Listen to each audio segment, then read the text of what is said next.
Welcome in. I am David Gow, the boss. Next to me, Carla Dawson, the gloss. We've got Abigail behind the glass. Welcome, Abigail. This is the Thank you. best. I think we have upgraded in the producer room. You know, we used to have that old radio dog. He disappeared. I think he went out for a pizza run, probably. Craig Larson. Bring in the cute estrogen. We got it going Now we on bring in now. the cute Abigail. Yeah, the good estrogen and an enhancement to the whole show. Boy, we are sitting here. What a difference a week makes. Oh, man. Man, oh, man. I mean, a week ago, we were just basking in the glory of a 2-0 start. All things seemed rosy and great. And here we sit after the Texans' devastating loss to the Vikings yesterday. They were never in it. They were never in it. And you know what? I hate to say, my women's intuition, I did not feel good with them going into Minnesota at all. Because while they sat 2-0, and so exciting for the city of Houston, because we were 0-2 last year at this time, they didn't feel like great wins. I was at the Chicago game, and it was a tough game to get rhythm because of all the penalties. But I thought, certainly, that's a one-off. Oh, no, number 78. You just let me know yesterday that was not a one-off. This is here to stay. Help. Well, I've been struggling with, on the one hand, every team in the NFL It was a weird week. Had a skunk game, a bad game, if not two bad games. I mean, there are very few 3-0 teams left in this league. So on the one hand, okay, maybe that's just the bad week for the Texans. They'll overcome it. But there were some elements to that team and that game and that performance that you have to scratch your head and say, oh my gosh, do we have a significant weakness on this team? Is the offensive line ever going to get to a place where they're not committing penalties all the time, and whether they pass block better because even when you go back to some of these other games like the Bears game and the Colts game, well, particularly in the Colts, the run blocking was outstanding. Amazing. And the tight ends were a big part of that. But the run blocking, the pass blocking has not been good really all season, and certainly not yesterday. No, not at all. So we're going to have to dissect that one. That was hard to take, but it was just a weird day all around. I mean, you had last week the New Orleans Saints putting it on the Dallas Cowboys. Yesterday, they get beat in 8. They put up 91 points, the Saints, in the first 2 weeks. Mustered 12 yesterday. It was such a weird week in the NFL. Look at the Las Vegas Raiders, went into Baltimore and took one and got beat by the putrid Panthers yesterday. I mean, what? What's happening, David? I don't know. It's not even Halloween yet. We're not even in October. Well, you can tell that by the few teams that are 3-0, and even the Chiefs, who are arguably at the top of everyone's power ranking because they're 3-0 and they are the defending champs and they have Patrick Mahomes. Even the Chiefs. It's not pretty. Their wins aren't pretty. They've not been winning pretty, and things could go very differently. They could almost be 0-3, and we'd all say, well, sure, because they haven't played that well. But you know what? Pretty doesn't matter. You don't get points for beauty. So they're sitting atop. And who would think the Steelers with Justin Fields are at 3-0? It's kind of exciting over there what's happening too. So it is, I think, as we talked about a couple weeks ago on the show, David, the shortened preseason, not only that it's short, but that the A team barely sees anything in preseason, it's B, C, and D teams, that you really don't have a good feel, a really accurate feel of what's going on in the different divisions until post week 3. I think I'm going to even need another week, like 4, maybe even week 5. It's a lot of parity, but I think there's just too much yin and yang going on. Okay, but let's go back to the Texans. One of the things that frustrates me is I don't have a lot of confidence that Tunsil will be mistake-free a week from now or 2 weeks from now. This is a long-standing, not just, this is a bad week for Laramie Tunsil. This is a long-standing issue with him. The false starts, the penalties, it's just illegal formation now because of the rules. And you know what's tricky about that, David, is the illegal formation, they're really calling out this year. They're tight on it. However, I saw a picture that someone had taken of in the first drive of the Texans, or first couple possessions, they took pictures 1, 2, and 3. Pictures 1 and 2, Tunsil was illegal formation, no calls. Number 3, he was illegal formation, it was called. So there's no consistency. And it's like, if you're going to call that as much as you do, get it right or don't call it. Well, It's just yes, it's uh, very that inconsistent. that's talking to the refs. I want to talk to Tunsil. Just because he got away with it a couple times does not justify Oh, continuing to do it. And amen. he's just Yeah. continuing to do it, and I don't have the confidence that he's going to get it right. I mean, it's just been too long standing. Yes, the rules changed on illegal formation, but the fact that he got away with it does not But they know justify the or rules explain changed. away why he did it later. It's a thing that has to get fixed. You just can't start in the hole that way. No, and I think we're gonna have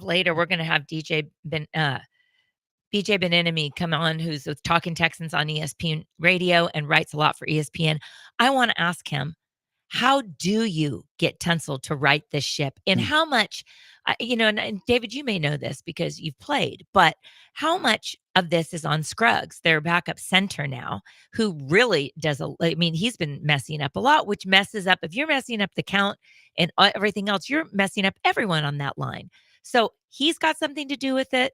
Obviously, Tunsil, he is a 4-time Pro Bowler, and we're paying him hundreds of millions of dollars.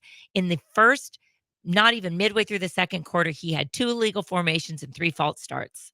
Yeah. He stunted any chance that we had for a decent drive. I'm not going to put that on the center No? because Okay. it's not happening up and down the line. You don't think the center has any culpability? Oh, listen, I think what's happened here You is would know. I'm asking. Tunsil has to line up closer to the line of scrimmage, which makes it easier for a speed rusher to get by him. So what he is going to do is back off a little bit, which puts him in illegal formation, or get up on the line, but then he wants to start early and sort of anticipate the count, and boom, and that leads to a false start.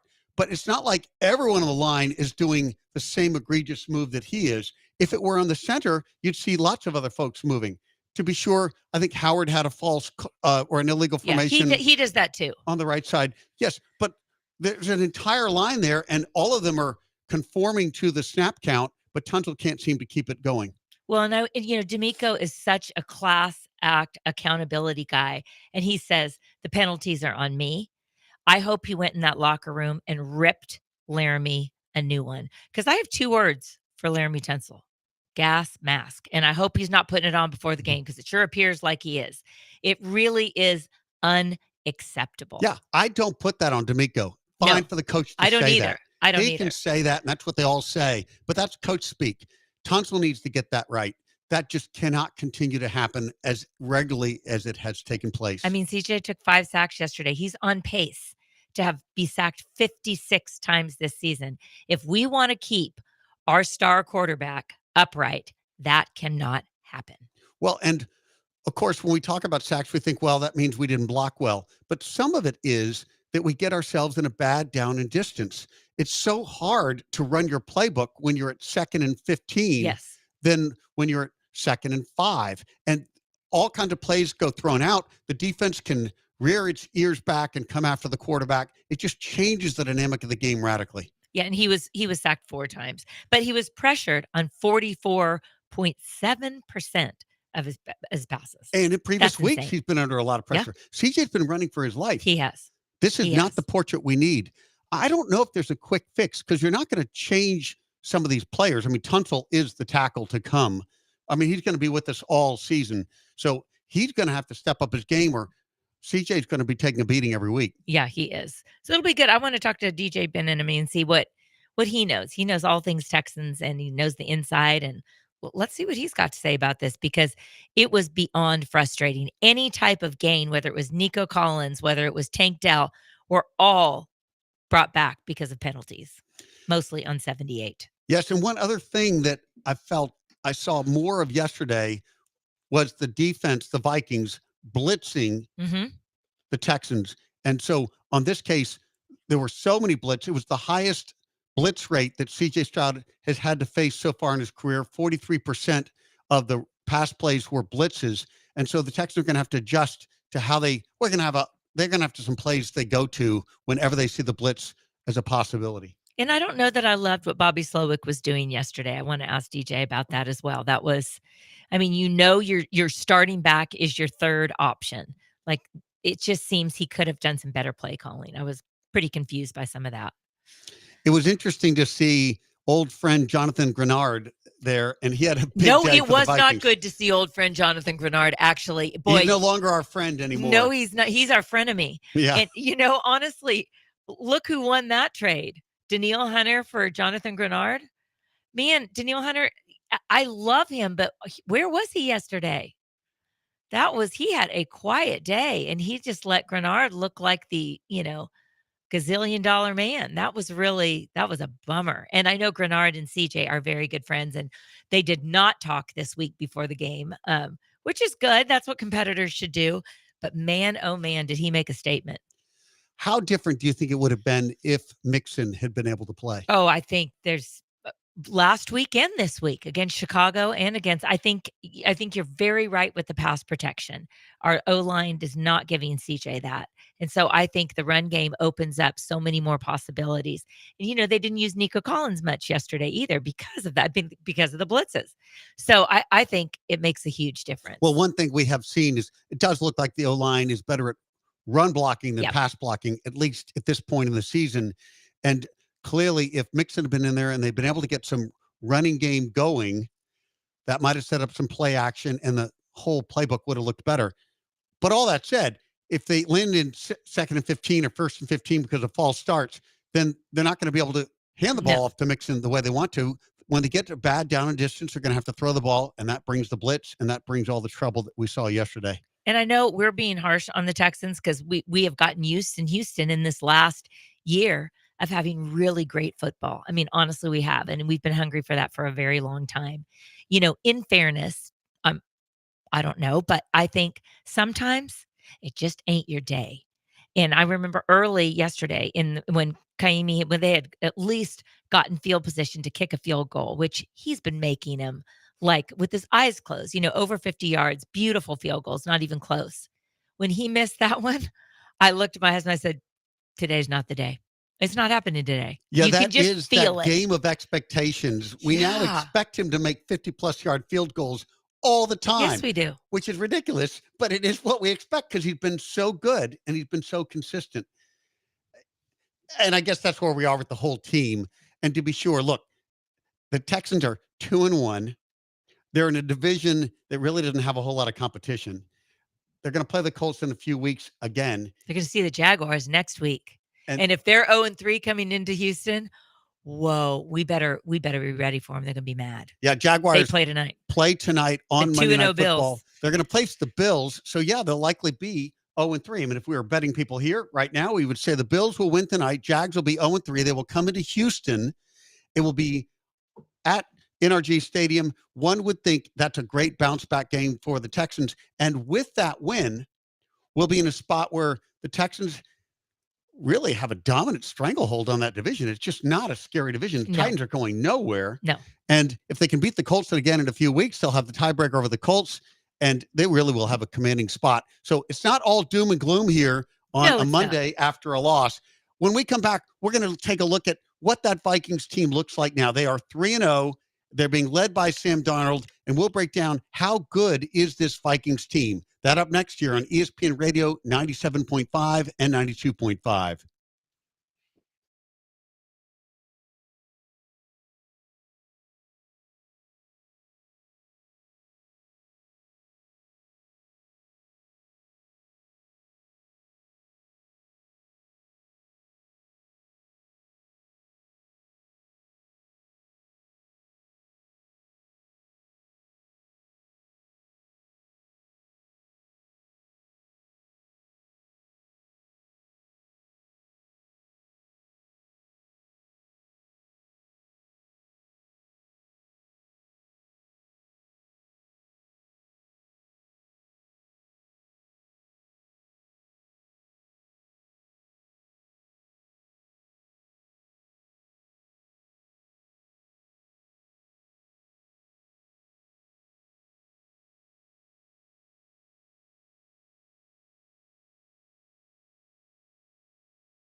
You're listening to The Boss and the Gloss. on ESPN 97.5 and 92.5. Presented by Tony's. Tony's Restaurant, the city's top fine dining experience. From the Veritex Community Bank Studios, here's David Gow. And Carla Dawson. Everybody just has to be, accountable for their role, their job, right? It takes everybody. It's not just about one person. It takes everybody working together. And again, we'll go back and look at the mistakes that were made on the film and see, how the Texans can help the Texans. Right now, today the Texans help the Vikings a lot, and the Vikings play really good. So that's indicative of the final score.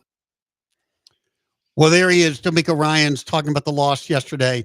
And when he says it takes everybody, he is right. Because, of course, if Tunsil has a false start and it puts them in a bad down and distance, then the whole offense doesn't really work. Everything gets unraveled. You can't call all the plays. And it pressures the defense who can't get off the field. Yes, it's an ecosystem of activity, to be sure.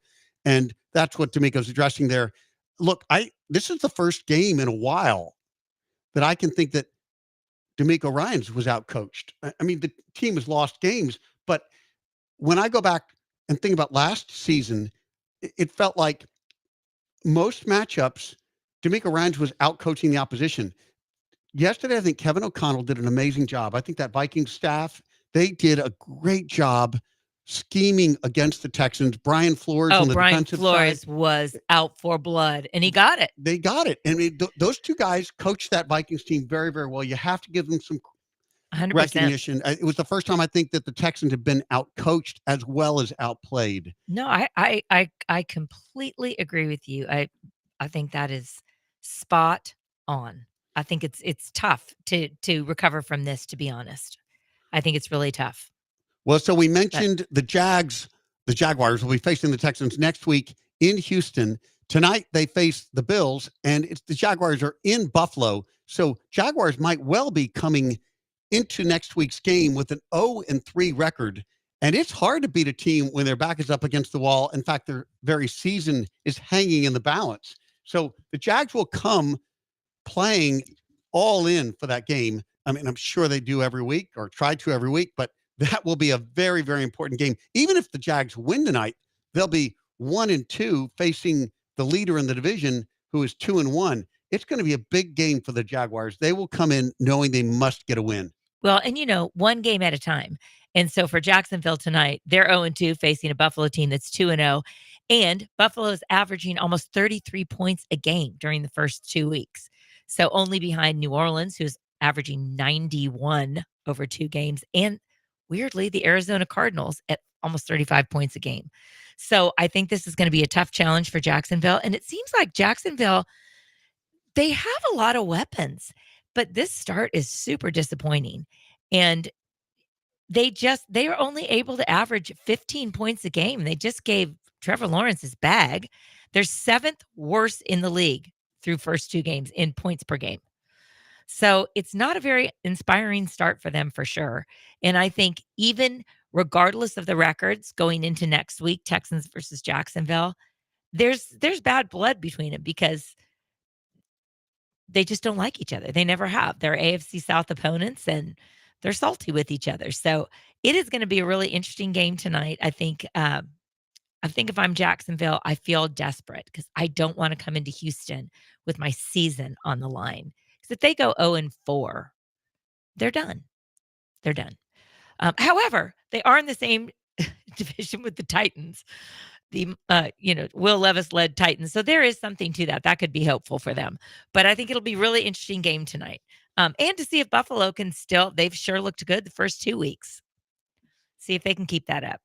Well, within the Texans division, you've got the Colts at 1-2.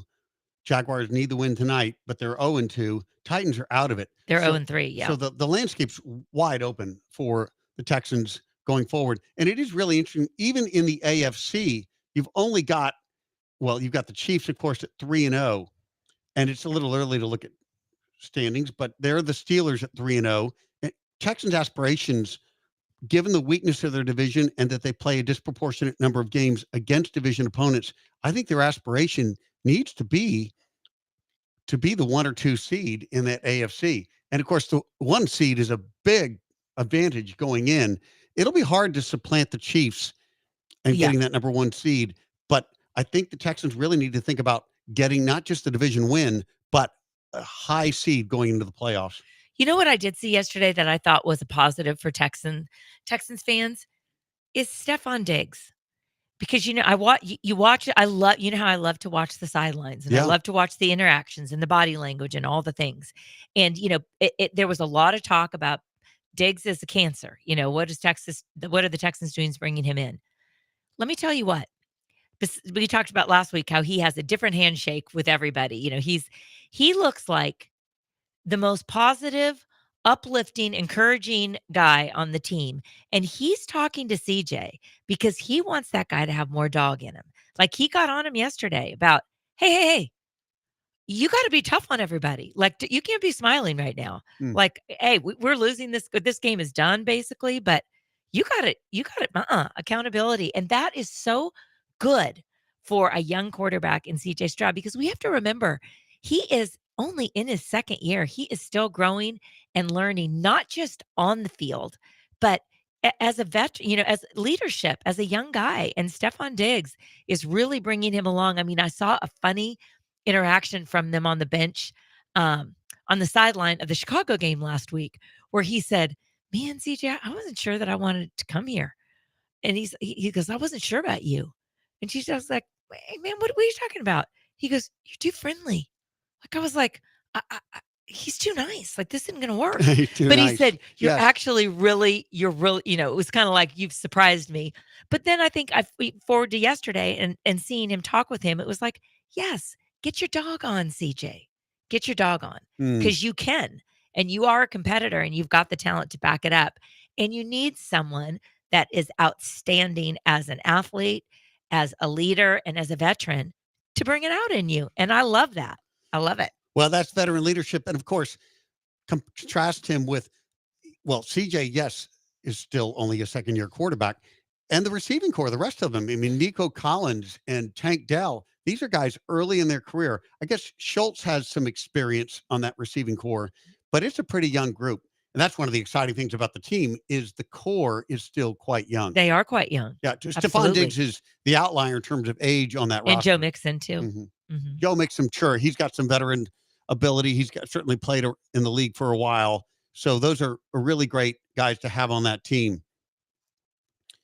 Well, we'll see how it looks out. Look, I just think this was a bad week for the Texans. They can rebound coming back.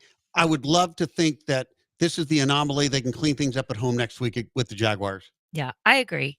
I mean, and give credit to the Vikings where credit is due, because I was hearing earlier in the week, Kevin O'Connell is a good coach, not a great coach. I would beg to differ.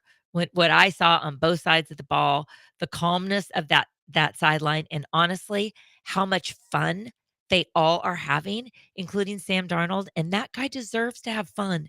He was drafted by the Jets, where quarterbacks go to die, and he toiled there for 3 years and saw ghosts.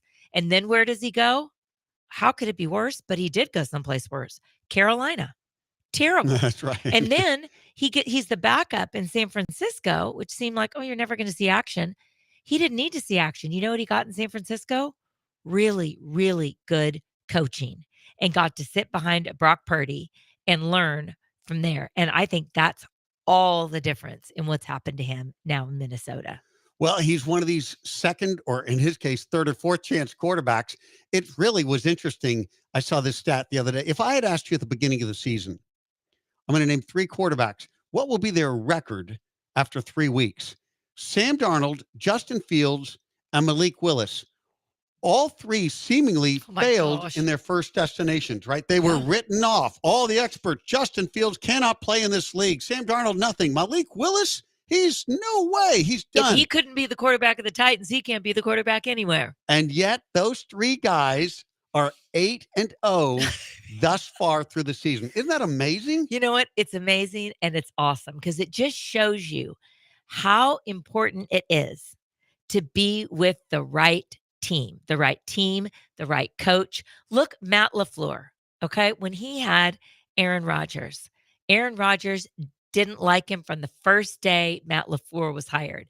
Aaron Rodgers let him know, no, I'll be calling the shots out here. And that's how he treated Matt LaFleur. So honestly, everyone kind of thought, Matt LaFleur, who is that? Whatever. Aaron Rodgers is the man. Well, look what has happened since Ron left. Jordan Love got a $200+ million bag because he had an incredible season and went into the impossible. Went into AT&T and broke the 16-game winning streak of the Cowboys. Then what happens? Jordan Love goes down. Malik Willis, who got traded from the Titans for a 7th rounder. Yeah, he was basically One getting 7th cut, round. and they Yeah. just salvage And sale. look at him. He had a phenomenal game yesterday. And now I think Matt LaFleur is finally getting the shine that he deserves. It's like, get Rodgers out of the way. I can actually coach. He's from that whole Shanahan, McVay, the O'Connell tree. That whole tree is unbelievable. Unbelievable. So I'm happy for him. It's pretty crazy. Well, and it's interesting. I was thinking, JJ McCarthy was supposed to be the starting quarterback of the Vikings. He's not. He's injured, season-ending All knee season, injury. yeah. Darnold is the quarterback. They're 3-0 with Darnold. Darnold's playing it at a very, very high level. It sort of reminds me The of, Brady situation. Is that what you're thinking? well, I wasn't thinking of that, but I was thinking of, remember we were talking a while ago about, this was a couple of years back, but when the 49ers were planning to start Trey Lance. Oh, yeah.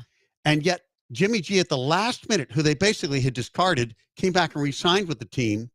Lance got injured, the highly touted rookie. He's the J.J. McCarthy in this analogy.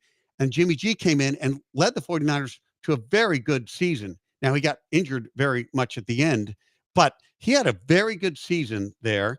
And here comes Darnold. He's doing the role. When Trey Lance wasn't ready, I don't know that J.J. McCarthy wouldn't have been ready. I mean, what J.J. McCarthy would have been a rookie quarterback 3 games in. How good could he be?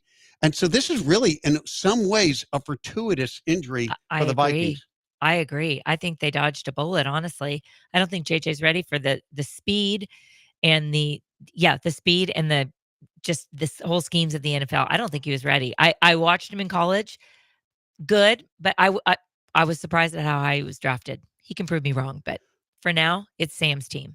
All right, when we come back, we're going to talk to DJ Bieniemy. He writes on ESPN about the Texans, and we're going to ask him, is this a freak loss, or are there concerns that have now shown up on behalf of the Texans? It'll be DJ Bieniemy up next year on ESPN Radio.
This is The Boss and the Gloss. on ESPN 97.5 and 92.5. Presented by Tony's. Tony's Restaurant, the city's top fine dining experience. From the Veritex Community Bank Studios, here's David Gow. And Carla Dawson. They kind of did exactly what we thought. Played a lot of too high, a lot of taking away our passing game, and then they would either blitz the edge and try to stop the run on a certain down. So I mean, they did a lot of the things that we thought we were doing. We just, weren't moving quick enough. We weren't executing. We weren't playing hard enough. And it starts with me. All right, joining us now on ESPN 97.5 is DJ Bieniemy. DJ, welcome to the show. You're on with David and Carla. Thank you for having me. Well, I should tell everybody that you can hear DJ on Tuesdays at 2 with Paul Gallant and Fridays at 5 with the Killer Bees. So he'll be back tomorrow with Paul Gallant. DJ, thanks so much for joining us. Obviously, we just heard CJ Stroud analysis of the game. He said that the Vikings didn't show the Texans anything that outrageous. It was about what they had expected, yet the results were not what they had hoped. When you look at that game, is it a one-off, or do you see lingering concerns for this team? There's some aspects that are one-offs. I would say that when it comes to I would say defensively, I would mark it up as a one-off. There wasn't really anything that Sam did that had me concerned. The only thing I would say is DeMeco against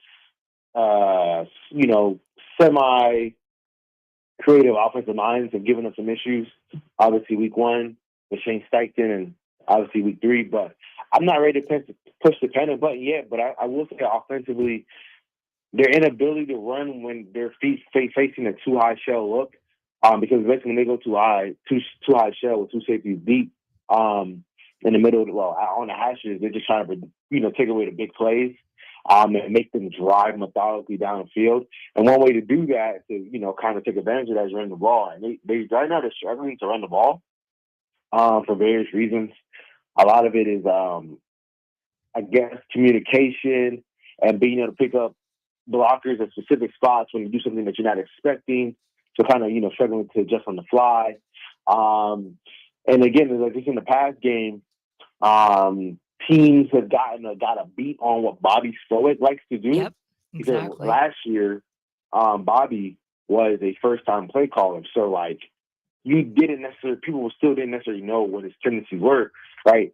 Now, teams had a whole entire offseason to game plan. Because regardless of what the new pieces are, the DCs are still going to study your tendencies, right? Granted, yes, yes, we got Stephon Diggs, Tyndale, Nico, Dalton, et cetera, et cetera. But at the end of the day, defenses are starting with Bobby first. So teams have been able to, have an idea of what he likes to do and throw coverages that kind of muddy up that picture to give their D-line time to get to the quarterback. Because most of the guys aren't winning. Most of the O-line, they're not losing on one-on-one blocks. They're all mostly when there's pressure is when they throw, stunts and trickeration on the O-line. Most guys aren't getting beat one-on-one. It's mostly when they try to, throw some deception, things of that nature. So offensively, we saw it start to turn its ugly head in the second half of the Bears game, and it continued throughout week 3. Mm-hmm. So that's something they're going to have to get fixed. Yeah, DJ, I agree with you. I was at the Bears game, and that was really frustrating. It was hard because they never could get into a rhythm. There was constant stoppage due to penalties, really on both sides of the ball last week. And of course, it continued with the Texans again yesterday. And DeMeco took the blame for the slew of penalties, most of them pre-snap, saying, this is on me. We know this is not on DeMeco. I got to ask you, DJ, Laramie Tunsil, in the first quarter alone, 2 illegal formations, 2 false starts. What in the world? How do you fix that? This is a 4-time Pro Bowler, great left tackle. We're paying him the bank. How does DeMeco fix this with Laramie? I mean, for me specifically, I think the bigger concern, not even concern, I would say the false start, right? Because that's more consistent. The illegal formation, that crew, apparently, that specific crew last week that they had they were the same crew that refs the Chiefs Ravens game. So they've just been calling that tight Yeah. for Yeah. various reasons. So for whatever reason, they just call it super tight. It is what it is there. So I'm actually not that worried about And that's the that. Chicago Really, game you're talking about? you said what? It was at the Chicago game that crew was tight, or Yeah, yesterday? yeah. Exactly. So I'm not that worried about that. The false start, that he kind of got to get a handle on that. But I think he'll figure that out. Honestly, I think when I rewatched the game, because at first I thought fans were kind of overreacting to the penalties, but when I rewatched it, I was like, okay, this is fair because the two drives, like a couple of drives in the second quarter, Yeah. the Vikings defense their offense completely stalled, and they were moving it. Penalties is what ended a couple of those drives, right? Absolutely. Those TJ and Tank, they connect for that first down for 17 yards to get down to the Minnesota 17. You got an illegal formation. All right, you got another drive where y'all driving and y'all get to the Minnesota 25, and y'all have four penalties back to back to back, 3 false starts in a row. From Juice to Titus to Laramie, then obviously you had the illegal formation on the fourth on the third on the third and 19 incompletion didn't even matter. So because again, like when I was watching it, they score. Let's say they just get field goals on those 2 drives. They go into the half down 14-6, and then obviously Minnesota they came out and they scored, but then the Texans came down and they scored too. So it'd have been 21-3. Well, that's what it was. 21-13, possibly towards the end of the third quarter. Well, that's a completely different ball game, right? So I do think they got to get the penalties cleaned up, and I think they will. And how do you clean it up? I mean, I'm honestly asking because obviously I've never played football. How do you clean that up? Right. So I would say they got. I mean, one issue is I think Larry tries to time the snap, right? I think he tries to time the snap, and I also think when they have road games, like legitimate road games where they're going to a hostile environment, Yeah. they're gonna have to practice playing in a loud environment. Yeah, where they pump fight in between sound. inside. And, yeah. Yeah, and pumping in loud music so they can learn how to do silent counts and things of that nature. Because that's what more or less that was when it came to some of the false starts. Because for you to have it back to back to back times, that's not a talent thing. That's more of a execution thing, So for me, I think they'll be able to fix that. I think pretty quickly. I don't think that'll be a problem this week in terms of those pre-snap penalties. Because I do agree, you have to get a hold on that, or you could literally, end take yourself out of field goal range, points, things of that nature. So I think they'll get it fixed though. Well, I hope so. I mean, Tunsil's had a history of this, so this has been something that they've got to clean up quickly. DJ Bieniemy joining us here on ESPN Radio 97.5. All right, let's look ahead to the Jaguars. They are playing the Bills right now. It is 0-0. Just with 10 minutes remaining in the first quarter. What are you seeing in the Jaguars, and how do you assess the matchup, the Texans this week against the Jaguars? Yeah, when it comes to the Jaguars, I think that the Texans obviously are more talented than them. I think the Jaguars, if they lose tonight, they'll be 0-3. So they'll get a very, very, very, very desperate team. That is shown in previous years, 2022, 2023, that they can start slow, but they can get it rolling later on. Right. So I think, you'll see a team that's going to be ultra desperate. Yeah. So I think the Texans obviously won't take them lightly. But I do think that they match up really well. The only way that I think the Jags have some success on defense is if, is if Armstead has a day on the interior. Because I think Titus and Laramie match up very well with Trayvon and Josh Allen. I think they match up very well. So it's really can they contain Eric Armstead? And then in the secondary, can Bobby call plays that are effective outside the numbers? Because the Jags, with their DC, they're going to flood the middle, right? That was their DC that was in Atlanta last year. And when the Texans went up to Atlanta, they only scored 19 points. And a lot had to do with the fact that they couldn't take care of the Texans, they want to attack the middle of the field. The Falcons took away the middle of the field last year. That's kind of what this guy's going to do. Well, that's what they're going to do when they play the Texans. However, the Jags going to be without Tyson Campbell. So the Texans should be able to get the ball rolling and get back on track and do what they got to do Because again, like I think everybody, honestly, even players in the locker room would admit, like offensively, they haven't played to their standard or Oh, their no. capabilities yet.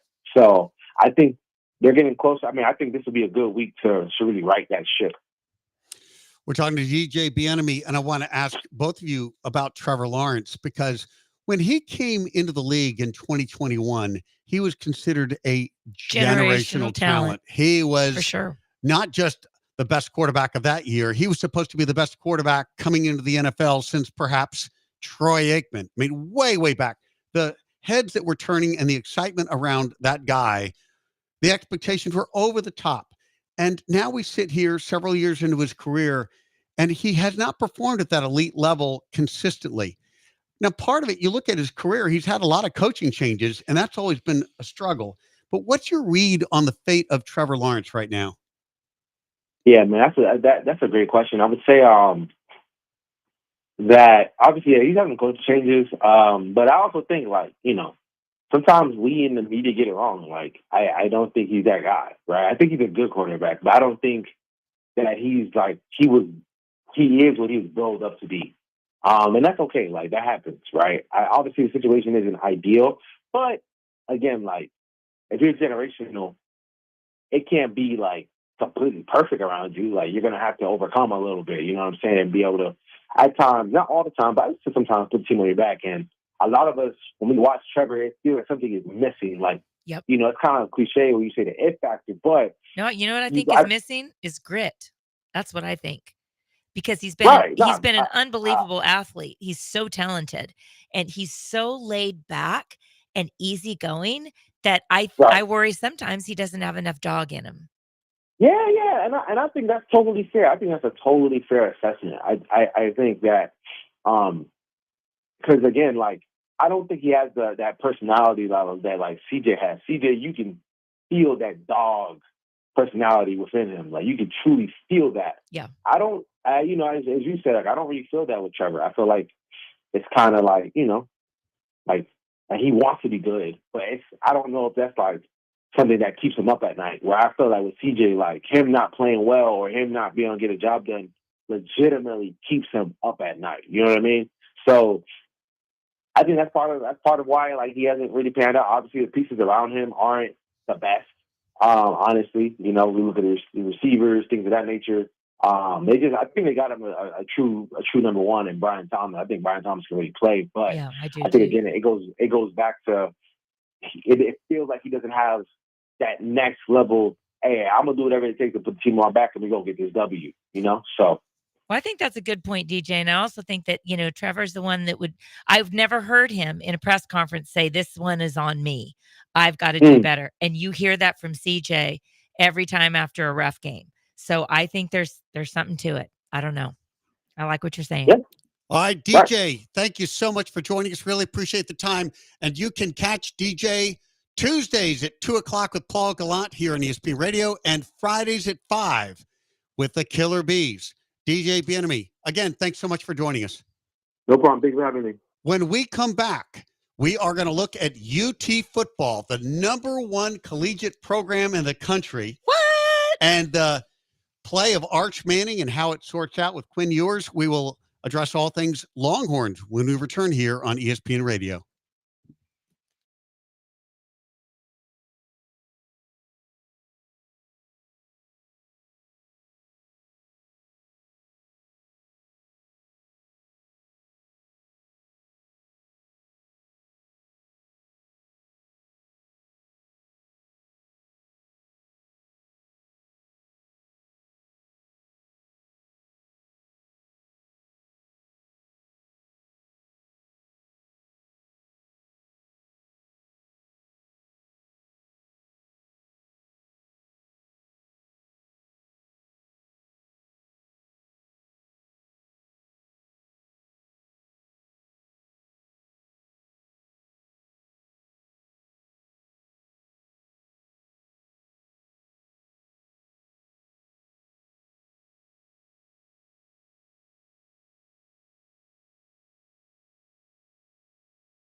This is The Boss and the Gloss. on ESPN 97.5 and 92.5. Presented by Tony's. Tony's Restaurant, the city's top fine dining experience. From the Veritex Community Bank Studios, here's David Gow. And Carla Dawson.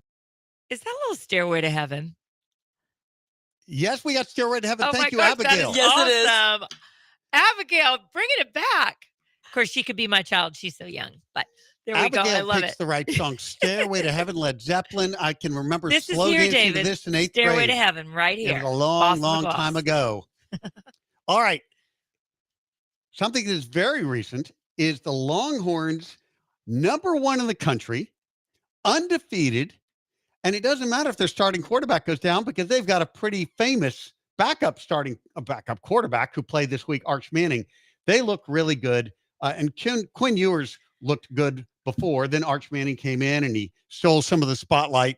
When you look at that team and you see Arch Manning and the buzz that he's created, and then Quinn Ewers, and then their trajectory, and the teams you have to face the rest of the season, how do you compare Arch Manning to Quinn Ewers? I don't. And here's what I would say. Hey, Longhorn fans, have your party because you are #1 in the country right now and a legit #1. I'm giving it to you. You're taking care of business. You're spanking the teams you're supposed to spank. You got a great win in the big house. Hey, all is good. There is not a quarterback controversy, so don't worry about it. Wait a minute. This is the most famous backup quarterback in the entire nation. His name is Manning. How can you say there's no controversy? Because I'm about to tell you. But that's a very fair question, and I'm glad you put it to me that way. Ewers is your starter. Period. End of story. He's seasoned. He's good. He has a terrible injury history, and that's showing again. Now, he went down in the UTSA game in the first quarter, midway through the first quarter. They were already up 14-0. Okay, so I want to calm everyone's jets right there. While UTSA is formidable, they are not any sort of match for the Longhorns. So Arch Manning came in and did exactly what he should do. Beat the pants off of UTSA. Now, he showed some amazing wheels with that 67-yard run, and he threw 5 touchdowns. Honestly, he's supposed to do that against UTSA. And so I credit Steve Sarkisian, and I don't do that often because I have a lot of history with that guy. But he didn't start Ewers. Ewers isn't ready, and he should give Manning against Louisiana Monroe the same type of thing. This is great experience for Manning. And while he is impressed over the last week and this week, he gets his first, collegiate start with this beatdown of Louisiana Monroe. There are areas, dare I say, for Manning to improve. Are you really going to say that? I'm going to do it, but I'm going to start with his strengths. Okay. Because, #1, he is a Manning, and there's no doubt about it. That's a good starting point to any quarterback conversation. I mean, he does not get rattled. The guy is really unflappable. #1, his accuracy. He is very accurate. And he's seen big time speed and everything compared to Isadora Newman in New Orleans, especially in the long ball. He's very accurate. His poise, I can't get over it. He doesn't get rattled. Even after a sack, he jumps right back up. QB pressures doesn't seem to get to him. Those are 2 things that are very, very hard to teach, and he's got them. But there are 2 areas I think he could work on. I think his general pocket awareness, he really could work better on that. And of course, that's going to come with the reps that he's getting against UTSAs and Louisiana Monroes of the world. Also, the other thing and this has to do with the speed of the college game, working through progressions when your first look is taken away. He could do better there. That's okay. You got to have things to work on. I think if you're a Longhorn fan, you're super excited because Quinn Ewers may be back this week. He may not be, though, honestly, but it's okay. If not, you've got Arch. And when Quinn Ewers graduates this year, you've got a Manning.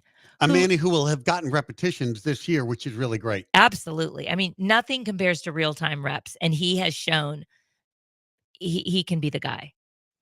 Well, the buzz in this city for the Longhorns right now is over the top. A lot of excitement. And to have 2 quarterbacks with marquee names. I mean, coming into the season, injury notwithstanding, Quinn Ewers was considered, maybe still is considered, a Heisman Trophy candidate. Many think he will be drafted in the top 10 to 15 players in the draft next year as a real quarterback prospect. That one's a bit of a stretch for me because I just don't know physically if he's got all the tools to do that.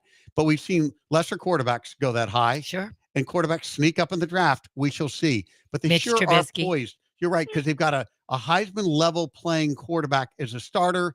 Arch is the backup, and he's the quarterback waiting for next year. It's a really nice place for the Longhorns. Now, they have a long season ahead of them. They've got some tough SEC play Yeah, now ahead of them. now it starts to get real. It's going to get real.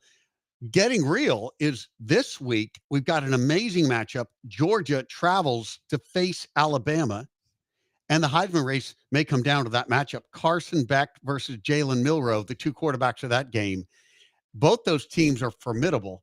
How do you break those two quarterbacks down? I mean, if you had to start one of them this week, would you prefer Beck or Milroe? I mean, they both bring a lot to the table. They do. And I think, it's been such an interesting, we've been talking about how crazy this week was in the NFL. The same with college football. Yeah. I mean, it's funny. The Sabanless Crimson Tide are not talked about very much. And again, we're starting to heat up now with, real time matchups and things like that. But and the same with Georgia. I think it's been being supplanted by the Longhorns at the number one spot, where they have become very comfortable and very regular for the past several years with 2 national championships, is interesting. I think it's a space they're not used to. I mean, they're in the news now because they're in the news more for the guy who got the ticket for the reckless driving more than their football. Yeah. And, and they're undefeated. So I think it's going to start the conversation back to the big guns again. I mean, Texas has been all the rage because, in the world of college football, let's be real. When Texas, Notre Dame, USC, and Alabama are good, all's right with the world. Like, those are the traditional, and obviously USC has not been great for a long time. Notre Dame, up and down, blah, blah. But Texas being good, wow, that Well, just changes the landscape of college football. It it- takes over the headlines. That's right. And it's been some up and down with the Longhorns. Clearly, VI was amazing. That was a long time ago now. And it's been a long road back. And until Sarkisian came, they were just trading through different coaches, each one coming in with some kind of promise and buzz and hype, and yet walking away with a record that was not satisfying to the alumni.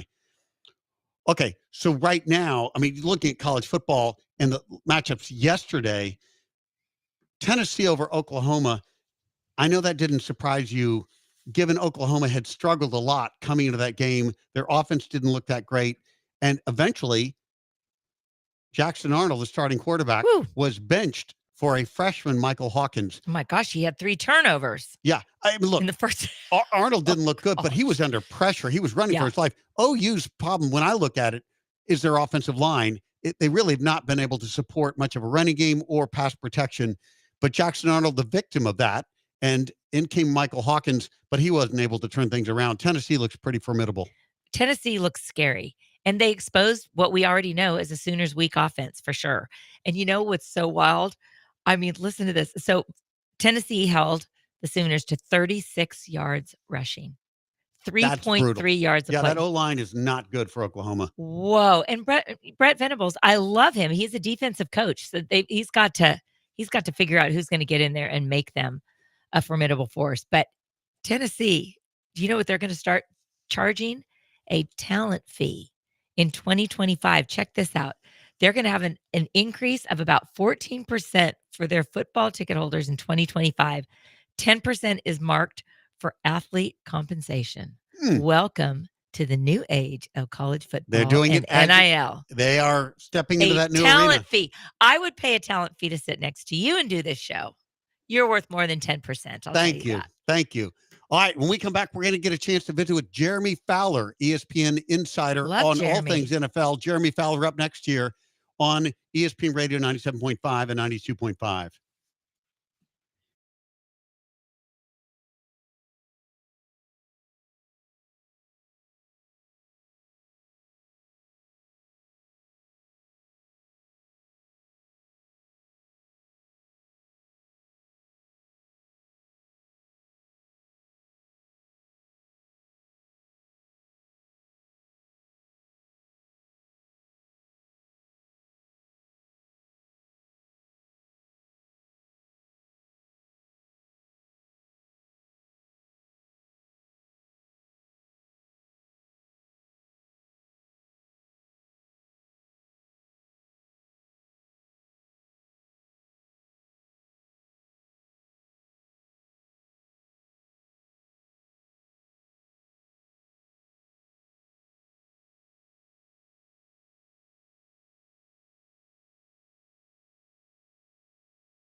Welcome in, everyone. I am David Gow with Carla Dawson, and joining us here on ESPN Radio 97.5 is Jeremy Fowler, senior NFL writer for ESPN, and he also serves as an NFL insider on SportsCenter. Jeremy, I'm a big fan. So glad to have you on the show. You're on with David and Carla.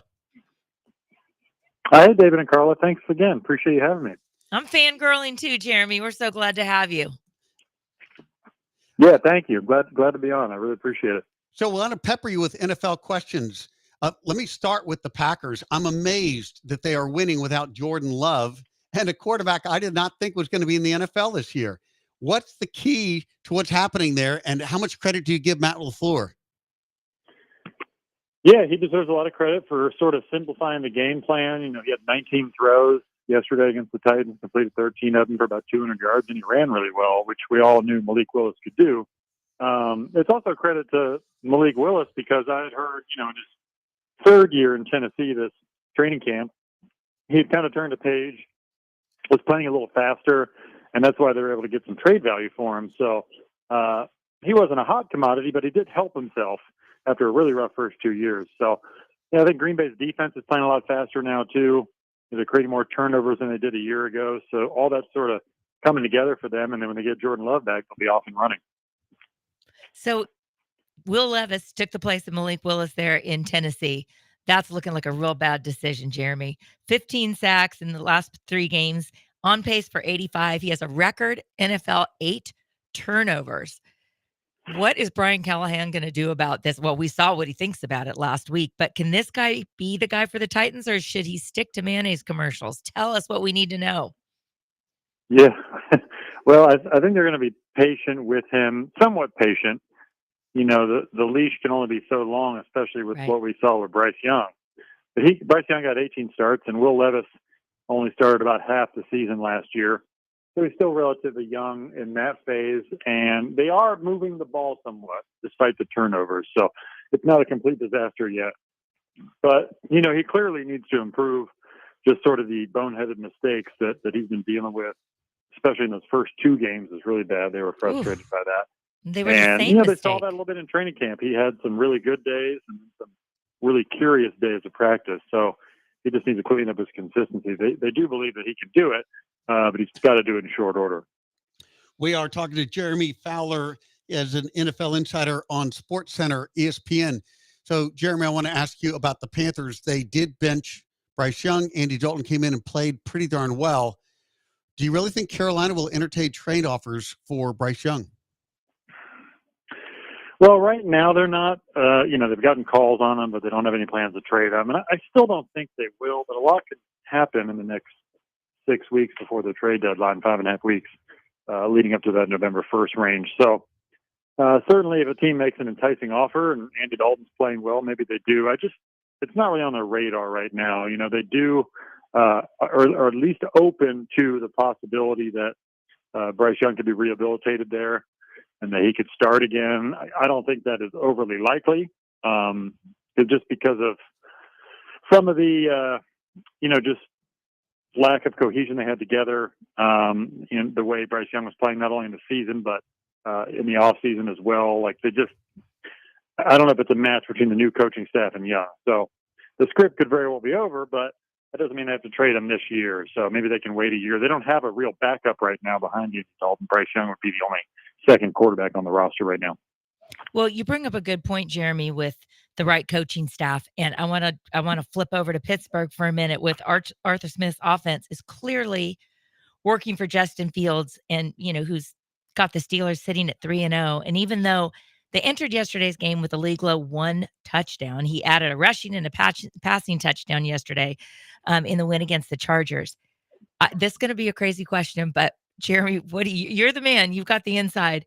Do you think that trading Russell Wilson would make any sense for the Steelers, even for other AFC teams like Las Vegas or Miami? Yeah, I actually could see it, to be honest. If Russell wants to play and feels like he's healthy enough to play and they're not playing him, does he talk to the front office or does he try to figure out a way to play somewhere else? And I don't think that's on the radar for Pittsburgh right now. In fact, they have a really healthy quarterback room between Fields and Russell Wilson. So they have two options that they like. And I still think, it's such a short season, and they haven't played good opposing offenses. Mm-hmm. So they haven't had to score a lot of points. They only have 3 touchdowns in 3 games. So Fields has played well. I want to give him credit, but it's not like the offense is lighting the world on fire either. So Russell was pretty efficient last year for Denver for the most part. Like, they still felt like in the preseason and training camp that Russell was the best option. So if he is healthy, I could see it coming back to that. Now, if they keep winning, they're not going to finish Fields. I just don't see that. But I don't think they're going to declare him QB1 for the rest of the year right now either. So it is a bit of a moving target.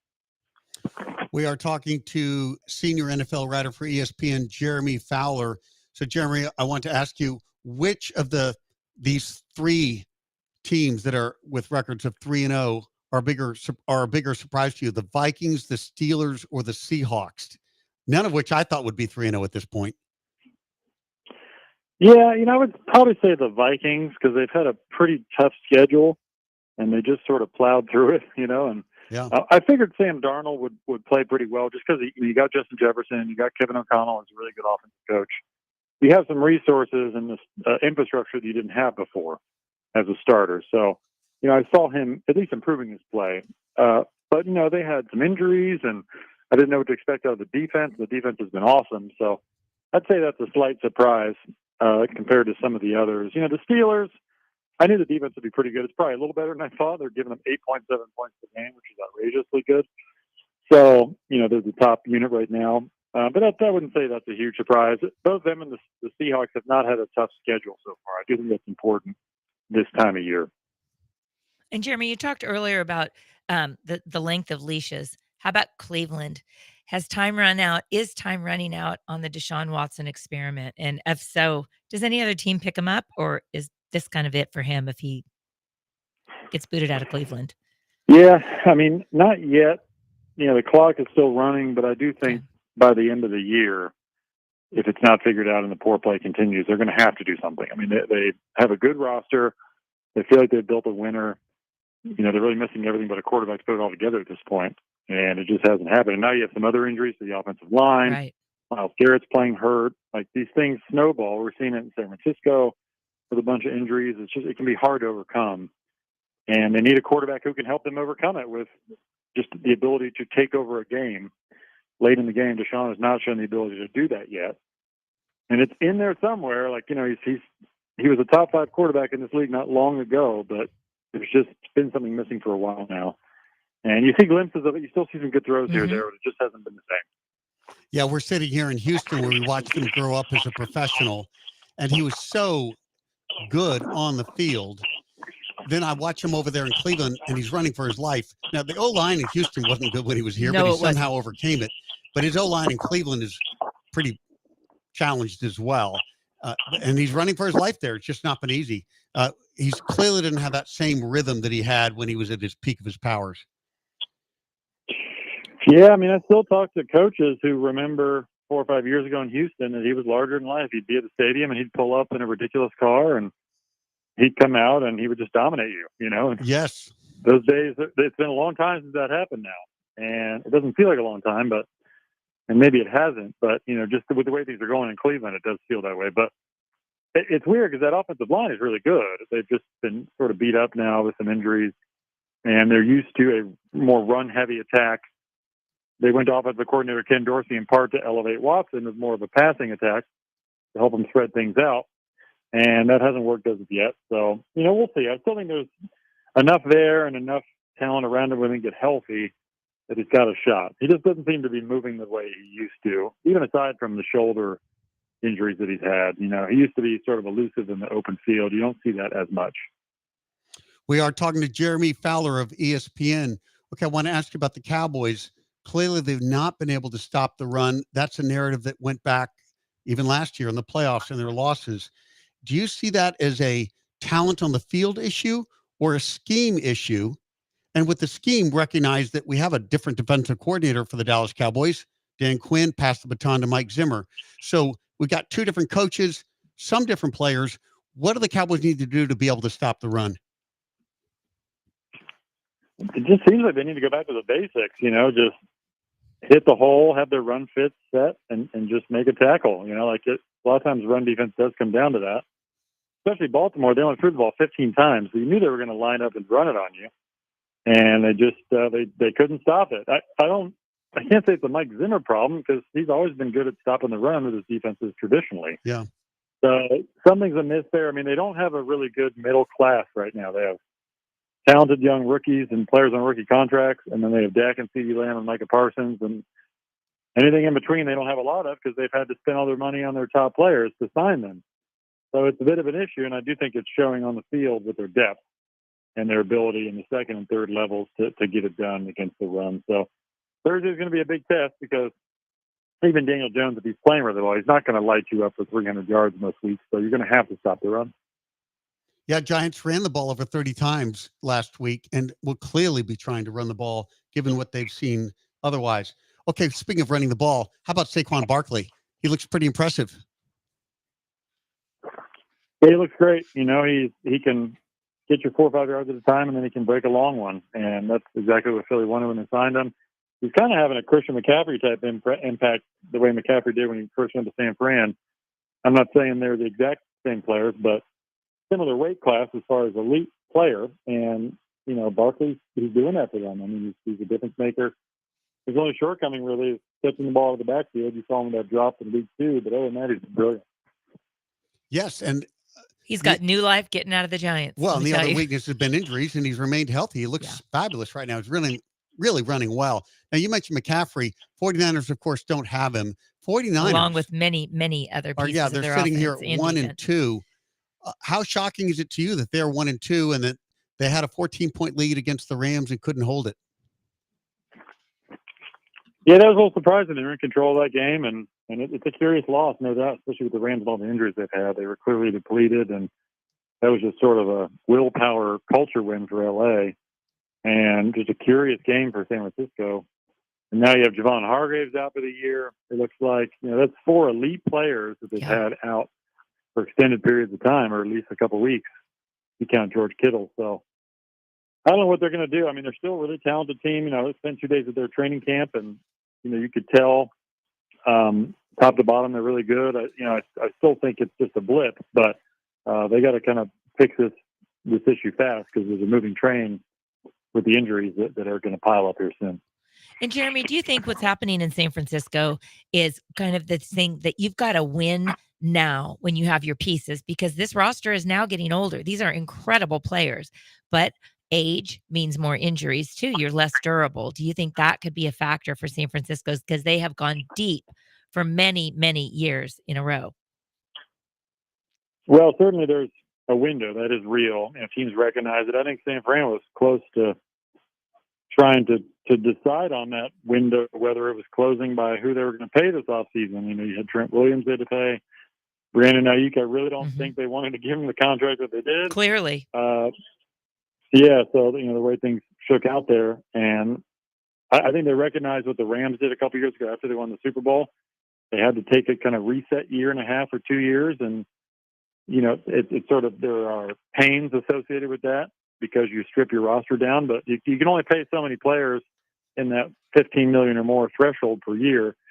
San Francisco is the highest. I think they have 8 guys like that. So it kind of becomes unsustainable at some point, and they'll have key decisions to make next year with Deebo Samuel, you know, Fred Warner, although I don't think he's going anywhere. He's the best linebacker, but like those kind of bloated salaries, they're going to have to figure out. Eric Armstead, yep, he's playing with the Jaguars tonight. They released him outright, which was a surprise back in March, but these are the decisions they kind of have to make for a cost analysis basis. Well, and eventually they're going to have to pay Brock Purdy some big time money. Say, that's not too far off, squeeze too. on the overall cap. Yeah, no doubt. All right, that's Jeremy Fowler. Jeremy, thanks so much for joining us. Really great to have you with us. Hey, anytime. Appreciate it. Have a good night. Thank you, Jeremy. Too. All right, I want to be sure to mention a true culinary experience. I wish I were going there after this show tonight, because you can get a meal at Tony's Restaurant that you will not forget. From black truffles to strip sirloins to linguine with top neck clams. Oh my goodness, Tony's has you covered. Few restaurants in Houston have ever been as beloved as a fine dining institution as Tony's, located in Greenway Plaza. Call today to make a reservation at 622-6778 or simply go to tonyshouston.com.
You're listening to The Boss And the Gloss. on ESPN 97.5 and 92.5. Presented by Tony's. Tony's Restaurant, the city's top fine dining experience. From the Veritex Community Bank Studios, here's David Gow. And Carla Dawson. Welcome back. And we are talking some NFL now. And there were some surprising games yesterday that I want to hit with you, Carla. One of them was the 49ers falling to the Rams. Twice in that game, the 49ers had a 14-point lead. They were up 14-0, and at one point they were up 21-7. It would have seemed that the 49ers, with a 2-touchdown lead and a pretty stout running game, could have closed that out. And yet back came the Rams. And Matt Stafford had a good day. You got to give him some credit. He did make some great throws down the stretch. But the 49ers, of all people, are sitting here at 1-2 after losing with a big lead yesterday. You know, whenever you have Shanahan versus McVay, it's a barn burner. They came out of the same system and they're friends, they're frenemies, you know, on the field for sure. And so it's always you're always going to get, it's going to be a little, like a sexy matchup for sure. Because honestly, the Rams should not be going home with a win the way that it played out, but credit them. Stafford and McVay hit the pedal in the fourth quarter and made it happen. And San Francisco could not withstand what came at them. Now, both teams have a lot of injuries Yes, right they now. do. So it was not like all the starters played all the starters of the two teams. It was almost at moments You might even call it a preseason game because you had all these backup guys you didn't know coming in there. But the 49ers and the Rams both have a lot of talent on their rosters, 49ers especially. And 49ers now have a lot of injuries they've got to overcome. Yeah. Well, and honestly, this injury is Christian McCaffrey, which is an Achilles, like some sort of tendonitis or something. Why is anybody surprised when Christian McCaffrey is injured? He is an unbelievable talent, like something we've never seen before. He's a jackknife. But because of that, he gets a lot of use, and his body takes a lot of beating. And has a very long injury history. It's not going to be, I mean, I think 49ers were very lucky last year Yeah, that's that true. they really had him. Think You're about it. reminding me, back when he was with the Panthers, Oh my he was gosh. perpetually injured, it would seem. And they were Maybe that different. was on purpose. Yeah, well, they were a different team when he was on the Oh, field. man. They were so much better with him. And then he would get injured, and you see the difference in that team when he was not on the field. I mean, he was such an impact player.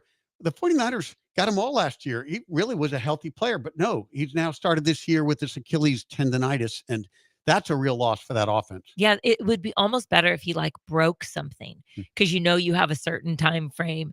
A tendonitis is tough, or a strain or something like that. But I think it just proves too. I mean, the 49ers went all the way to the Super Bowl last year, losing to the Chiefs in that brutal game with the overtime rule change that apparently the 49ers didn't know about, but whatever.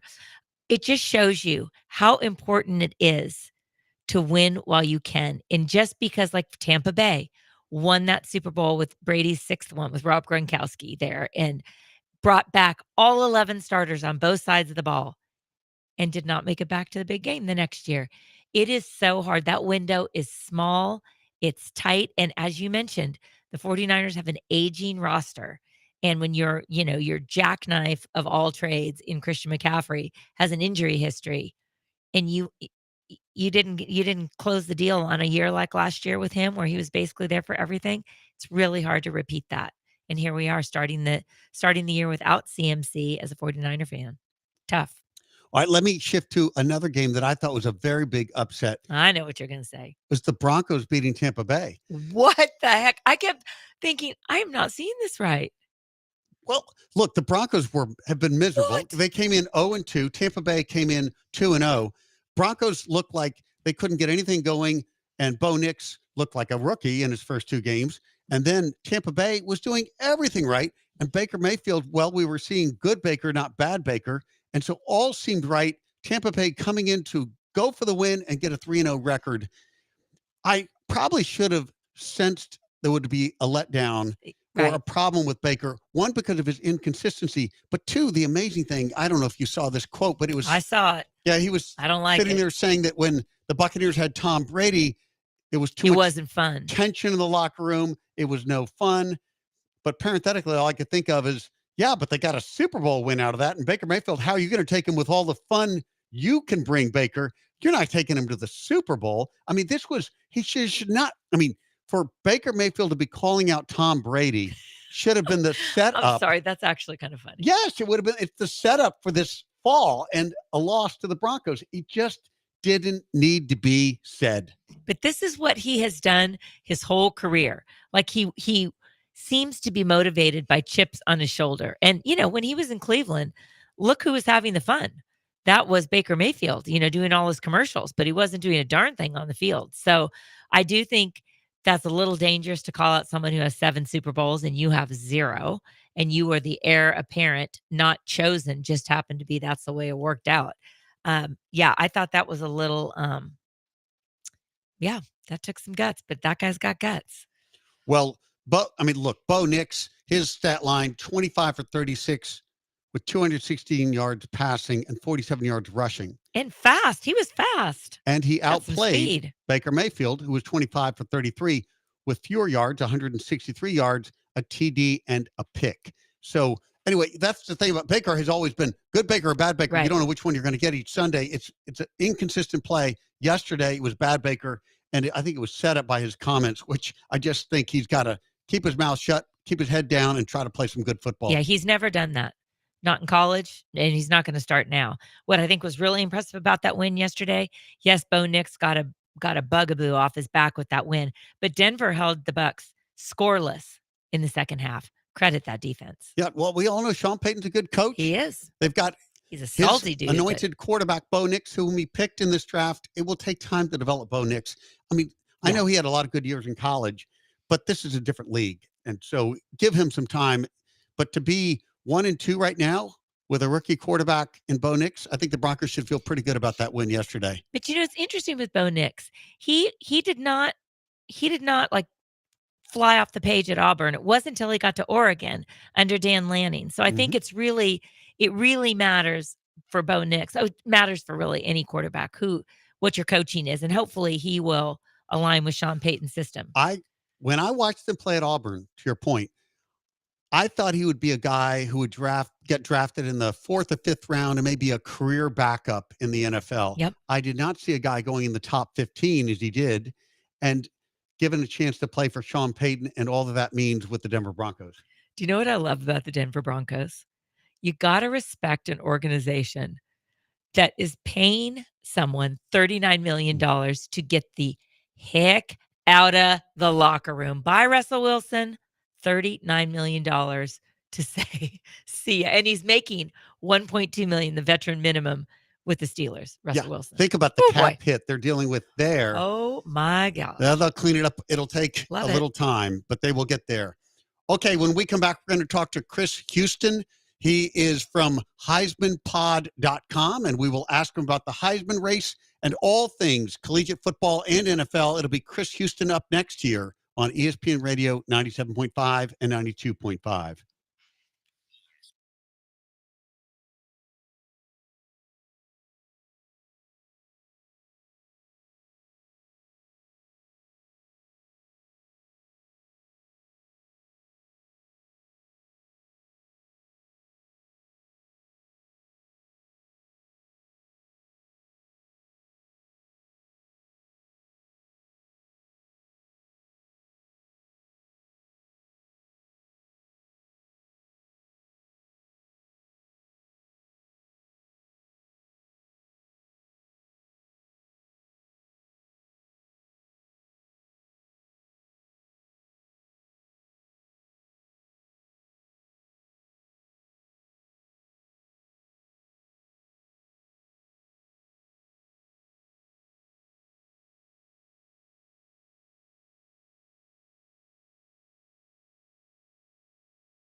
This is The Boss and the Gloss. on ESPN 97.5 and 92.5. Presented by Tony's. Tony's Restaurant, the city's top fine dining experience. From the Veritex Community Bank Studios, here's David Gow. And Carla Dawson.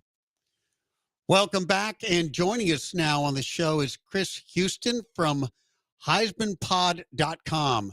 Chris, thanks so much for joining us. You're on with David and Carla. Hey, thanks for having me. So we might as well ask you about a Heisman Trophy race. It's a little early, I recognize, but who are your top 2 or 3 candidates at this stage? Well, it's never too early to talk Heisman Trophy. Exactly. It's an intricate part of college football. It's hard for me to give a real top 3 or top 2 at this point because it's really a wide open race. Generally, if you look at the Heisman Trophy landscape, it generally requires a certain amount of output by the players. And if you can kind of identify early on which players are most likely to create that output, then you can sort of narrow it down a bit. So if push came to shove, I'd say, Jackson Dart and Cam Ward are 2 guys you got to keep an eye on. Ashton Genty of Boise State The is a guy you got to keep an eye on. Yeah. And of course, Hunter for Colorado, another great player because of the fact that he's a 2-way player. These are all players that have a good shot at emerging at some point during the year. And I think it's as wide open a race as you're going to see at this point in the Heisman race. Okay, Chris, you brought up a great point and someone I wanted to ask you about, and Travis Hunter, the Buffalo's 2-way star. He is absolutely electric. And I watched that game till I won't even say better end. It was so much fun. And Yeah, he's got your vote right now. He's got my vote. I mean, when he punched that out, to save the game for Colorado, can he be a contender for the Heisman if, like, let's say Colorado, I don't see them being atop their conference. If they don't post a winning record, can a generational talent, 2-way player like someone we haven't seen in years actually be in Heisman contention if the team is not? Well, it's happened before. There's only been one Heisman Trophy winner who's won the Heisman for a losing team, and that was Paul Hornung of Notre Dame in 1956. They were, I think they were 3-8 or 3-9 or something like that. They were not a very good team, but Hornung was so dominant, such a great player. And Hunter's in a very unique position because there just aren't any 2-way players anymore, right? Right. And so it's sort of like if 100 are red, you got to be blue. And so he is, he's unique and stands out and is sort of stands separate from his team's success because he's clearly playing on both sides of the ball, doing everything he can to affect his team's success. And every year is different. And the player who eventually wins the Heisman Trophy is the player who captures the spirit of the season. And if the voters determine that this season was all about the athleticism of Travis Hunter, then they're going to reward him accordingly. Okay, I love that. And what's so neat about him is not only is he a 2-way player, he's a highlight reel on both sides of the ball. It's not just that he does it, but he does both sides so incredibly well. Absolutely. He's number 7 in the country in receptions, 37 catches, 472 yards, 5 touchdowns. And he's doing great plays on defense. It's such a rare thing to play both ways. Now, of course, we've had guys who have played both ways who won the Heisman, Charles Woodson being the most recent, but he was mainly a complementary player on offense. He had some set packages. He really wasn't a full-time player. But this is, people say he was a defender. That's true. But if he had only been a corner, he never would have won the Heisman because, he also returned kicks or punts. So returning the punt, playing some offense, playing defense was great for Charles Woodson. Playing full-time corner, playing full-time receiver for Travis Hunter will serve him well as well. We are talking to Chris Houston. You can read him on HeismanPod.com. So obviously we've got a big matchup this weekend with Georgia traveling to face Alabama. There are 2 quarterbacks in that game who deserve consideration. Carson Beck versus Jalen Milroe. How do you assess those 2 in their pursuit of a Heisman? Well, I think that Jalen Milroe is someone who I think is right up there with all the top candidates. And he has the benefit of growing in a system that is already proven to develop a Heisman candidate, like last year. Under Kalen DeBoer. So he's only going to get better as a passer. And if you're a passing quarterback or if you're a dual threat quarterback, sort of the standard ever since 2007 in this red quarterback era is if you reach 4,000 yards total offense and 40 total touchdowns, this is sort of now the minimum threshold for a quarterback to be considered in the Heisman race. Now, so you just have to look at these players and consider which one of these guys has the ability to do that, which one of these guys are in a system to do that. And, Jalen Milroe was one of those guys in Kalen DeBoer's system who will improve as a passer. He's always going to have the running ability, and he's an exciting player to watch. So he's going to be a huge factor, I think, down the road. Okay, Chris, I want to ask you about I have a question about if someone is in the right system. Avery Johnson, Kansas State's quarterback. Oh my gosh, I love watching this guy. He is like reckless abandon. He's led Kansas State to a 3-1 start. Is he in the right system, that can corral that raw athleticism and speed into Heisman talent? Yeah, we just had him on the, I'm the host of the official Heisman Trophy podcast. That's actually what HeismanPod.com is. It's actually the official Heisman Trophy podcast. So I work for the Heisman Trophy, and awesome. I do their podcast. And we actually had Avery Johnson on our last episode. And Avery Johnson is a unique, like you said, is a unique talent, compares favorably to some of these great players we're seeing in the NFL now, like Lamar Jackson. I wouldn't say, necessarily Lamar Jackson type talent yet, but he is someone whose curve is just pointing upwards. He's already got the incredible athletic ability. As he improves as a passer, then he's definitely going to be a factor. I think, we have yet to see his like the rapid improvement that's going to be necessary for him to necessarily be a major contender this year. But this could be one of those years where he sort of sets the table for future runs. And you like Chris Kleiman as his coach? That's the one for him, you think? Yeah. I think, yeah, for sure. We are talking to Chris Houston of HeismanPod.com. Okay, I want to ask you about a team. We're sitting here in the backyard, effectively, of the University of Texas Longhorns. Can you see this team winning the national championship this year? And do they need Quinn Ewers to be healthy to do so? Well, they have some problems that are kind of nice to have, right? Because Ewers got hurt, and they have Arch Manning backing him up. So they got two quarterbacks who they can rely on in a given situation. Quinn Ewers is definitely a great talent. I think he's going to have trouble in the Heisman race per se, because when you miss a game, it's always tough to make that up. Yep. But this is a good team. They beat Michigan up on the road in Ann Arbor, handled them pretty nicely. It's really hard to say if anyone's a national title contender anymore at this stage, because now you have the playoff, right? And just getting to the playoff, it might end up being a lot like the NCAA basketball tournament, where just someone gets hot at the end. If Texas is still looking as good as at the end of the year as they are now, I'd say you got to look at them as the favorite. Well, staying in Texas, Chris, what is wrong in College Station? Man, they barely beat Bowling Green. Bowling Green at home, 26-20. I mean, they seem to like Mike Elko. Obviously, the Jimbo Fisher experiment was a disaster. What is wrong there? Are they just not able to develop quarterbacks as they should? Love your thoughts. Yeah, Bowling Green is not a slouch. They gave Penn State all they could handle for sure. And for me, I think the issue with Texas A&M is just, I think that you need to have a balance between going all in on the portal and having just strong high school classes. And I think maybe they've lurched too far in just having too many portal players. At some point, how do you get these guys to play together in such a short amount of time?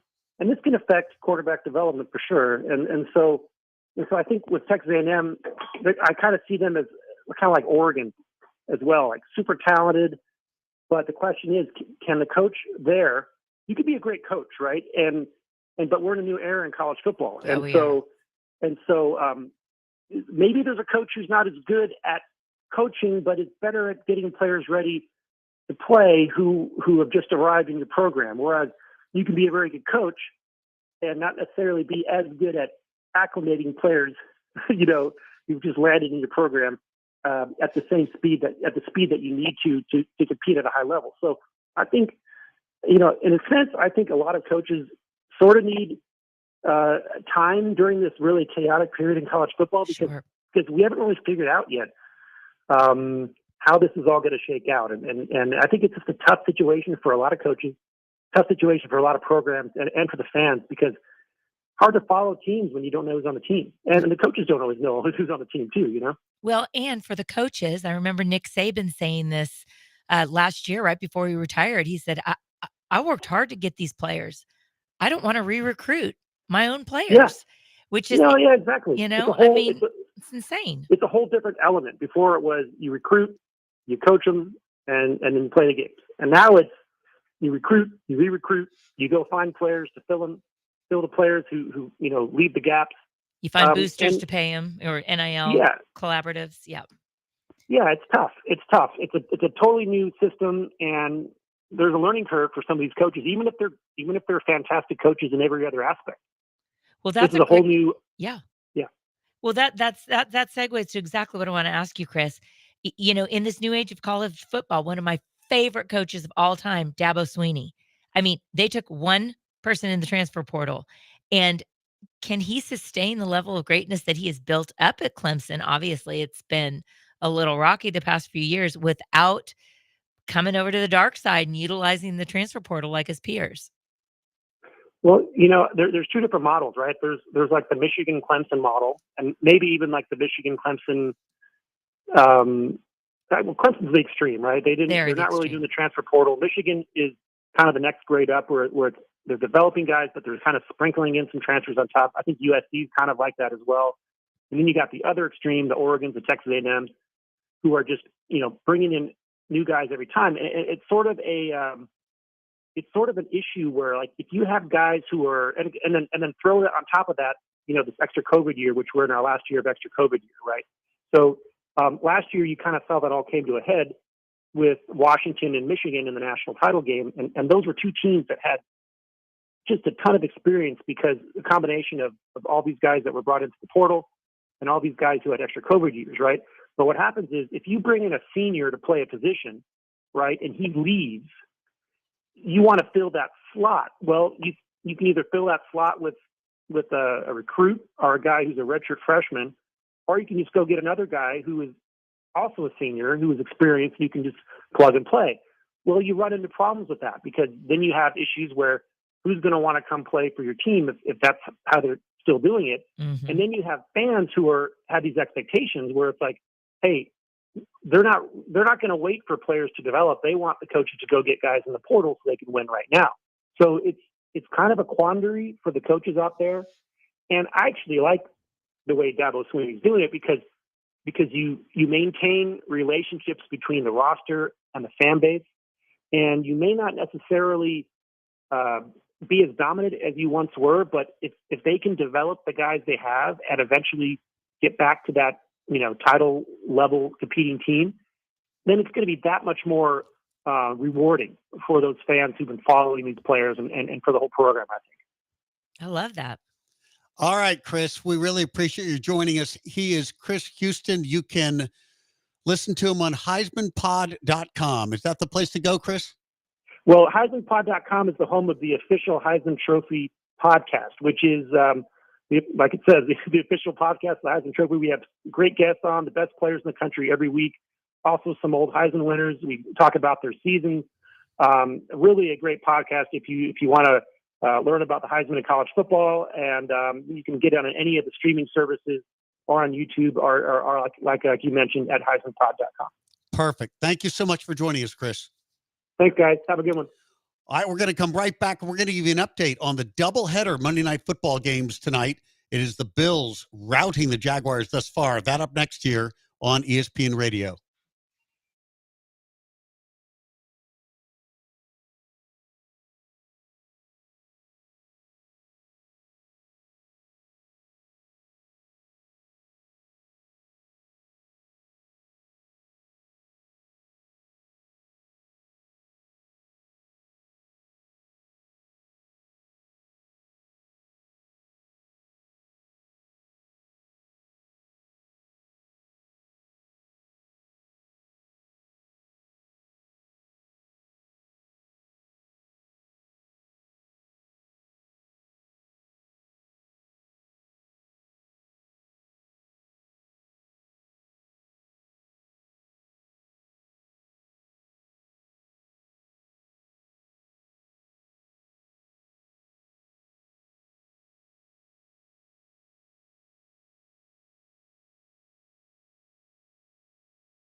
This is The Boss and the Gloss. on ESPN 97.5 and 92.5. Presented by Tony's. Tony's Restaurant, the city's top fine dining experience. From the Veritex Community Bank Studios, here's David Gow. And Carla Dawson. Welcome back. And we do have a Monday Night Football doubleheader. The first one well underway. It is the Jaguars visiting the Buffalo Bills. Bills way out in front now, 27-3. But there was a moment in this game that lit you up, Carla. What excited you about the Bills tonight? Oh my gosh. Best moment so far. Storybook moment for cornerback DeMar Hamlin. Just got his first career interception, picking off Trevor Lawrence. Oh my gosh. What a great story. A great comeback Full story. circle. And he was injured on a Monday night. Yes, and he now was. it's his big moment here on a Monday night. So a great night for Hamlin. Bad night for the Jaguars. They are 0-2 coming to this game, and it looks like they're well on their way to ending up 0-3. Our old radio dog, Craig Larson, told us that there's only been one team in NFL history that has started the season 0-3 and yet made the playoffs. Jaguars about to go 0-3, it would seem, tonight. So their playoff chances pretty long. But the interesting thing is the team that won or got to the playoffs after an 0-3 start is not a team I would have thought. No. And not coached by a man I would have thought it was coached by. No. It was the Houston Texans under Bill O'Brien. They I started would 0-3 not and they have made the guessed. playoffs. See, Bill O'Brien was a great coach. I'm still not going there. You're not going there. No, it's an amazing thing. But he is part of a notable stat. So we're Yeah. going to give him that. Bill O'Brien has the notable stat. Deshaun Watson was the notable quarterback at that time. 0-3, they made the playoffs. Jaguars down 27-3. And a stat just popped up that since Trevor Lawrence came into the league in 2021, 61 turnovers to his name. But Lawrence has just Yikes. not lived up to the very, very high expectations expected Ooh. of his career. Mm-mm. Now, also a team off to a slow start is the Bengals. They are 0-2. They are the other Taking on Monday the night Commanders matchup. tonight. Yeah, the Commanders will go to Cincinnati. I really got to believe that this is the chance for the Bengals to right their ship. They are 0-2. They can't go 0-3. They're not going to try to replicate the Bill O'Brien season here in Houston. So at 0-2, the Bengals got their back up against the wall. They're a team that needs to get into the playoffs. They have that kind of talent. I don't know where Jamar Chase's head is. He's not yet been very good for the Bengals, but the Bengals need to right the ship tonight. The Bengals get T. Higgins back. They're right now tied up 7 apiece with about 13 minutes left to go in the second. Okay. So it's a tight one, and we'll see. But I agree with you. The Bengals have got to have it. I mean, 0-3 would be really rough. So I mean, let's see. They almost beat Patrick Mahomes and the Chiefs last week. And they are around the victory. They just haven't been able to bring one home. And Joe Burrow is seemingly healthy. He's certainly throwing the ball quite well. So I certainly expect the Bengals to come away with a win over the Commanders tonight. Look forward to seeing Jalen Daniels start for the Commanders. He's shown some promise in his early starts. It'll be interesting to see how well he can develop. You know, speaking of Jaden Daniels, like I feel the same. And these are two LSU quarterbacks going against each other That's right here. right. Obviously different eras, but and Jaden Daniels, the Heisman winner this past year. But it's interesting for Drake May, for Caleb Williams, for Jaden Daniels, 3 rookie quarterbacks. All of them have defensive head coaches, you know, in Gerard Mayo, in Matt Eberflus, and in Dan Quinn. And I think, I don't know, let's watch it as the season progresses, but I think there's something to that. I think that does not help a rookie quarterback in the league when Oh. you've got your head head coach is a defensive minded. I worry about that for Coach. Caleb Williams, especially yeah. in Chicago. Oh, I yeah. just don't think he has the offensive coach to take him to the next No, level. Shane And Waldron, I think he's been real suspect Oh. with his play calling. it's going to be a real I mean, your point about an elite quarterback, he gets drafted. You really want a great offensive coach for him. It may not have to be at the head coach level, but look at the Texans. CJ Stroud came into a perfect situation with Slovic at quarterback as the quarterback or offensive coordinator. Coach. Absolutely. And you know, you look at Patrick Mahomes. We talk about this plenty, where he was drafted to the Kansas City Chiefs behind Alex Smith, to where he learned for a year behind Alex Smith and with Andy Reid and Eric Bieniemy. Now, Eric Bieniemy does not get enough credit, but Patrick Mahomes is not Patrick Mahomes without he and Andy Reid. And to get to sit for literally almost an entire year, I think he didn't go in until maybe 2 weeks before the end of the season. That's a difference maker. You're throwing this, Jaden Daniels and Caleb Williams and Drake. Well, Drake May is not being thrown out there. Jacoby Brissett's out there right now. But it's really tough when you don't get to learn behind a veteran because the NFL is bigger, faster, stronger than what you saw in college. I'll tell you what, in New England, the decision to start Jacoby Brissett, I think, is a godsend for Drake May. Amen. The offensive I line agree. in New England is not good. Woo, it was If you- exposed I mean, this past week. May would against the be at Jets. real risk of injury, and just the problem that these young quarterbacks, when they are beat up early and often, is they almost get skittish and the clock in their head accelerates and they don't go through their processing time. It's just a downward spiral. Drake May being spared of that thanks to Jacoby Brissett in New England. Okay, we've only got a few more minutes left, but I did want to talk about a couple of other games. Panthers over the Raiders. What did you see there? I know you follow the Raiders. Oh, And look, Andy Dalton's a quarterback who's won in the league pretty consistently. Whenever he's played, he's always been sort of an average quarterback, certainly an upgrade from Bryce Young. If I were a Raiders fan, I would have wanted them to start Bryce Young, who just does not look like he's ready for the NFL yet. oh yeah. I wanted that as a Raiders fan. But Panthers are the nice bounce back game for them. Look, it's a league where anybody can beat anybody any Sunday. What was your take on that game? Well, before even going into that game, because they beat Baltimore, the Raiders beat Baltimore Big in win. Baltimore. Yeah. Huge win. They And were a down comeback win 14 over Baltimore. at one point and down 10 in the third quarter, which always makes me nervous. After you have a big win like that, it's hard to keep up. But even though I was so excited about that win, the Raiders have an O-line issue that must improve. I mean, they allowed 5 sacks, 10 QB hits, and they were limited to 27 yards rushing in the win over the Ravens, even with that kind of a suspect O-line play. And don't think for a minute that Gardner Minshew is the man and they're not looking. I mean, to beat out Aiden O'Connell, that's no great shakes. I think their QB room is in trouble, and it was exposed this week against Carolina, and the O-line has got to be better. I mean, there were plenty of other issues, and Antonio Pierce makes no bones about it. But I think what happened with Carolina coming in is that, number one, Raiders didn't have a book on Dalton in a Carolina uniform. Yep. And also, teams rally after there's been a huge loss or a massive change. So the Panthers, get Bryce Young is benched. Andy Dalton comes in. And they came out off a debilitating loss. So they came in with all the fire. And sadly, the Raiders didn't match it. They did not come in ready for this. I mean, Devontae Adams, who's an absolute star, had several drops. Gardner Minshew couldn't get into any rhythm. I think the bottom line that was not Raiders football. And they got their booties handed to them. So head coach Pierce went on to say, as the game went on, I think there was definitely some individuals who made business decisions and will make business decisions going forward as well. Was he pointing at the offensive line? Yes, he was. Yeah. Yes, he was. Not for sure. Devontae Adams. No, Okay. no, because hey, receivers are going to have bad days.